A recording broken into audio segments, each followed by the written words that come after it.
Just because we're in Brighton, yeah. You seem quite interested in Kent Town in particular. It's interesting. In Kent Town, the area we were in. We had a good time down there, didn't we? Yeah. In the Bulldog. All right. So, yeah, take us back to young Noddy, when you first got into performing, because you started young, How far back? Oh, were you 7 or something? When you Oh, yes, I was 7. It was 1953. My dad used to sing around the working men's clubs in the Black Country in the Midlands, and he used to do all the working men's clubs. He used to take me along, and one night he dragged me up to have a sing on stage, because I used to sing at home. I used to put little concerts on in the backyard. We had a backyard in them days. 3 houses, you know, your terraced houses used to share a backyard and the same toilet. And you had to used to go up in the midst of winter into the toilet and wipe your bottom on newspapers. Was that Karma? Didn't have toilet paper in those, eh? Was that at Karma? It was in Karma, you're right. And I used to put little shows on in the backyard.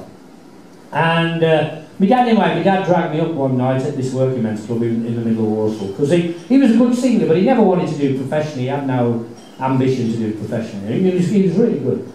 And he dragged me up and I sang I Believe, which was #1 at the time by Frankie Lane. This was 1953. I believe for everyone who takes it. So come on, Nod. Yeah, you've got it. And I got up and sung, and it brought the place down. Don't forget, I was 7 years old, and I was high voice, thank you, up there. And it went down. You still had the raspy, even though you No, I didn't have a rasp in those days. No, I developed the rasp a bit later. And I sang it, it went down the storm, and then it was downhill all the way, you know, the taste of the applause. And I thought, oh, I like this. So I used to go up every week into the working men's clubs. And it wasn't until probably 1957, and I first heard Little Richard. We used to have a couple of doors living away from us. Was this guy who was a mate of mine, and he was a bit older than me. And if any of the rock and roll films came to the local cinema, I was too young to get in then. 1957, I'd have been 11. And so he used to let me in the back door of the cinema, because you had different certificates in those days, and the rock and roll ones usually had you had to be 18 to get in. And he'd let me in the back door of the cinema.